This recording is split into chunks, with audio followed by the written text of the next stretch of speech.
Hi hello నమస్తే, నేను Radhika Srinivas, wellness coach from wellness community. So చాలామంది ప్రోటీన్ తీసుకునే విధానంలో కొన్ని చిన్న చిన్న మిస్టేక్స్ చేస్తున్నారు.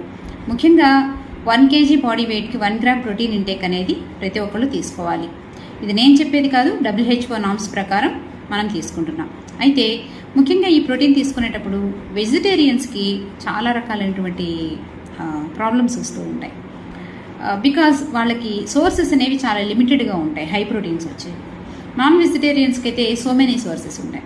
సో వెజిటేరియన్స్ కొంతమంది మమ్మల్ని అడిగే ప్రశ్న ఏంటంటే, మేము రకరకాల పల్సెస్ తీసుకుంటున్నాం, మిల్లెట్స్, సీడ్స్, నట్స్ తీసుకుంటున్నాం, వాటి నుంచి కూడా హై ప్రోటీన్స్ వస్తాయి కదా.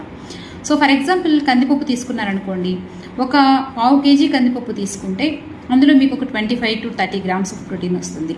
సో పల్సెస్ ఏవి తీసుకున్నా 20 to 30% ప్రోటీన్స్, మ్యాక్సిమం 70 to 80% కార్బోహైడ్రేట్సే ఉంటాయి. సో ఓన్లీ ప్రోటీన్స్ వచ్చేవి, రిచ్ ప్రోటీన్స్ వచ్చే సోర్సెస్ చాలా తక్కువ ఉంటాయి. పనీర్, మష్రూమ్స్, లైక్ దట్ అట్లాంటివి. సో మనకి వాటి నుంచి కార్బోహైడ్రేట్స్ కూడా వస్తాయి కాబట్టి వాటిని మనం ఎక్కువగా కన్జ్యూమ్ చేయలేము. గ్యాస్ట్రిక్ ఇష్యూస్ కూడా వస్తూ ఉంటాయి. అండ్ అదే ఒక పన్నీర్ తీసుకున్నారనుకోండి, 100 grams పన్నీర్లో nearly 18 to 20 grams of protein వస్తుంది. So good protein, so high protein, మన బాడీకి ఉపయోగపడే ప్రోటీన్ అనమాట. So that's why protein sources అనేవి చాలా లిమిటెడ్గా ఉంటాయి. సో చూసి తీసుకోవాలి.